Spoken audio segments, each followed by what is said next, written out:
أعوذ بالله من الشيطان الرجيم.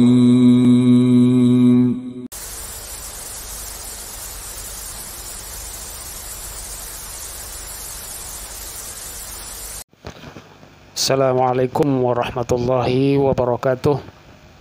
Alhamdulillahirabbil alamin. Wa bihi nasta'in ala umurid dunya waddin. Wassalatu wassalamu ala asyrafil anbiya'i wal mursalin wa ala alihi wa sahbihi ajma'in. Sahabat mengenal Islam yang semoga kita dirahmati oleh Allah Subhanahu wa taala.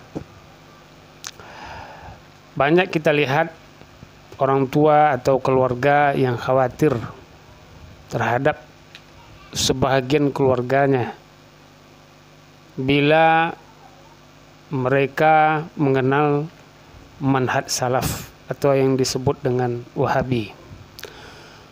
Mereka benar-benar sangat khawatir, seolah-olah Wahabi ini atau manhaj salaf ini adalah satu kelompok atau firqah yang berbahaya, yang dapat menjadikan keluarganya tersebut pertama bisa menjadi teroris. Gerakan-gerakan Wahabi inilah kemudian yang melahirkan berbagai gerakan-gerakan brutal atas nama agama Islam. Yang kedua, tidak taat dan patuh kepada kedua orang tuanya, dan ini mengapa kalau punya anak, punya tetangga, jangan sampai masuk di sekolah Wahabi. Kalau masuk di lembaga mereka, sebentar lagi akan menjadi anak durhaka. Banyak sekali kita dengar kabar-kabar atau cerita-cerita bahwa orang Wahabi itu seperti itu. Kemudian yang ketiga, tidak lagi mau ziarah kepada kuburan kedua orang tuanya atau keluarganya, dan seterusnya. Padahal sahabat mengenal Islam, Wahabi itu atau Salafi, manhaj salaf yang sering mereka khawatirkan itu, bilalah seandai saja mereka meluangkan waktunya untuk mau mengunjungi masjid-masjid yang dimana terdapat orang-orang salaf atau yang mereka sebut Wahabi itu, pertama mereka akan menemui jamaah yang ada di masjid itu membuat halakoh-halakoh dalam rangka memperbaiki bacaan Al-Quran mereka atau yang disebut dengan tahsin. Ini yang pertama yang selalu kita jumpai di masjid-masjid yang mereka sebut Wahabi. Kemudian yang kedua, sebagian besar masjid-masjid mengadakan berbuka bersama pada puasa Senin dan Kamis. Kemudian ada kajian-kajian rutin. Dan yang paling terasa sebenarnya, makanya mungkin ya, banyak ikhwan-ikhwan yang hijrah ke manhaj salaf ini, atau bahasa kerennya menjadi Wahabi. Banyak orang-orang menjadi Wahabi. Pertama mereka melihat bahwa, atau termasuk saya ya, melihat bahwa orang-orang salaf ini yang pertama benar-benar berhati-hati dalam masalah ketauhidan. Benar-benar menjauhi dan menjaga agar tidak melakukan perbuatan-perbuatan syirik, khurafat, tahayul dan sebagainya. Nah, ini yang akan kita lihat nanti di manhaj salaf itu. Kemudian kalau diperhatikan dengan benar bahwa ustadz-ustadz yang ada di manhaj salaf itu, kalau menurut saya dan banyak komen-komen dari masyarakat bahwa ustadz-ustadznya lebih berhati-hati dan memiliki dasar Al-Quran hadis yang kuat. Tentang wajibnya kita mengikuti masalah Al-Quran, dalil sunnah, penjelasan para sahabat, kemudian para tabi'in dan para imam. Nah, ini yang menjadi alasan kenapa banyak pengikut-pengikut yang menjadi Wahabi. Ya. Kemudian hal-hal yang menarik lagi di manhaj salaf ini adalah pengamalan-pengamalan yang berkaitan dengan sunnah Nabi kita tercinta Nabi Muhammad SAW. Dan ini betul-betul diusahakan untuk dapat diamalkan. Seperti contohnya sholat berjamaah di masjid, kemudian memanjangkan jenggot, bercelana cingkrang, dan lain sebagainya. Nah, inilah beberapa hal sebagian kecil yang membuat banyak dari kalangan umat ini yang tertarik untuk menjadi Wahabi. Semoga video singkat ini dapat bermanfaat bagi sahabat semuanya.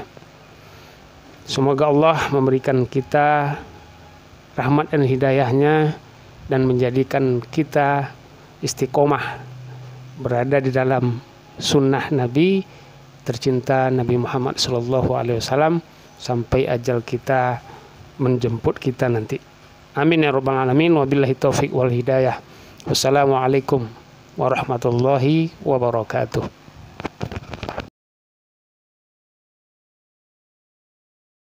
Maka 5 hari menjelang wafatnya Rasulullah mengatakan la'natullahi 'alal yahudi wan nasara ittakhadhu qubur anbiya'i masajid wa ana anhaakum an dzalik. Mudah-mudahan, kata Nabi SAW, 5 hari menjelang wafat, mudah-mudahan Allah melaknat orang Yahudi dan Nasrani karena mereka menjadikan kubur Nabi mereka sebagai tempat ibadah. Aku larang kalian jangan melakukan seperti mereka. Jangan seperti Yahudi, jangan seperti Nasrani yang mereka menjadikan kubur Nabi mereka sebagai tempat ibadah. Aku larang. Kuburan bukan tempat ibadah, kuburan. Dan gak boleh melaksanakan perjalanan ke makam-makam, gak boleh. Ziarah kubur boleh, tapi menentukan makam tertentu untuk ziarah mempunyai keutamaan nggak boleh. Kuburan nggak punya keutamaan sama sekali. Makanya orang-orang yang datang dan meminta ke kubur-kubur, Allah menyebutkan dalam Al-Quran ini orang yang paling sesat di muka bumi. Surah Al-Ahqaf, surah 46 ayat 5 dan 6. Ini Ustaz ada pertanyaan, ya kita ringkas, kita bisa jadikan satu. Subhanallah, mengenai orang yang mengatakan bahwa radikalisme ini bersumber dari yang namanya salafi atau wahabi atau salafi wahabi. Ini perlu penjelasan dan pelurusan dari Ustaz. Dan ada juga yang di sebelahnya sebelumnya bertanya, ada ketakutan dari orang tua ketika anak-anaknya, pelajar, mahasiswa berburu dengan kelompok atau sesuatu yang mereka sebut dengan istilah salafi atau wahabi. Nah, bagaimana nasihat Ustaz tentang hal tersebut? Iya. Jadi kalau ada statement-statement seperti itu, kita menanggapinya biasa saja. Karena itu warna dan mungkin kondisi pribadi kepada orang yang mengeluarkan statement. Ya, dia mungkin ada masalah dengan orang-orang tertentu. Dia merasa dirugikan oleh orang-orang tertentu, merasa disaingi oleh orang-orang tertentu, akhirnya mengeluarkan statement yang sebenarnya itu bermanfaat untuk dirinya. Kalau ingin berbicara adil dan kita memikirkan solusi pada hal yang menimpa negeri kita ini, kita bicara secara kebangsaan, apa yang dengannya merupakan solusi untuk bangsa dan negara. Harusnya kita itu mencari akar-akar dan sumber pemikiran terorisme itu tadi. Kemudian kita menyebarkannya di tengah manusia. Kalau ada orang-orang yang berpemahaman radikal, dia datangi, diajak diskusi. Iya. Sekarang kalau dia menuduh Wahabi, tanyakan kepadanya, Wahabi itu apa definisinya? Salafi, tanya padanya, apa definisinya Salafi? Paling jawabannya Wahabi, Salafi itu yang tidak suka tahlilan. Itu kan masalah pribadi, masalah ijtihadi. Kalian katanya orang-orang yang menentang intoleransi. Masa orang berbeda pendapat, ini tahlilan, sana tidak tahlilan. Ketika masuk masalah datang acara, ada yang melakukan peledakan, semuanya melakukan Salafi Wahabi. Itu tidak benar namanya. Tidak adil.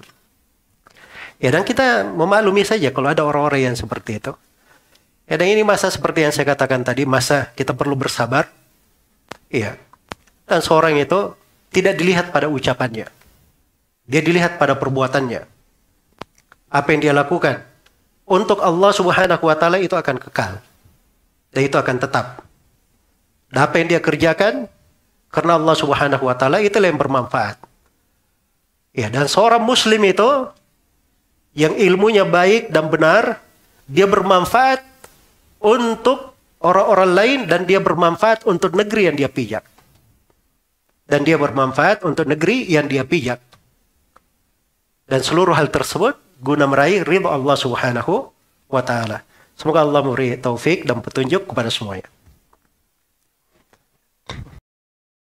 Ini Ustaz, Maksiat, dosa besar. Bentak orang tua itu dosa besar. Tapi lihat, marah karena Allah itu tidak menimbulkan pergolakan di dalam hati kita secara negatif. Artinya kita tetap bisa berpikir jernih, terukur, walaupun mungkin kita akan respon dengan suara atau dengan langkah nyata, tapi semuanya itu terukur gitu loh. Nah, itu yang harus dilakukan. Terus yang berikutnya, pisahkan dulu gitu loh. Maka sekali lagi tadi kita katakan, jauhkan dari sumber amarah. Dan bicara dengan saudara kita, nasihati dan ingatkan bahwa marah sama orang tua, apalagi suara tinggi, itu hanya menjadi misi bunuh diri. Benar deh hadirin. Saya yakin banyak senior-senior kita di majelis ini atau yang ikutin secara online. Dengan segala keterbatasan dan minimnya pengalaman saya, yang saya ketahui pribadi, semua ya 100% ya persentase, yang saya tahu aja ya, semua anak yang durhaka sama orang tuanya berantakan hidupnya. Itu yang saya tahu. Dan saya yakin yang senior-senior punya pengalaman juga. Semua orang yang durhaka sama orang tuanya berantakan hidupnya. Berantakan. Persentase yang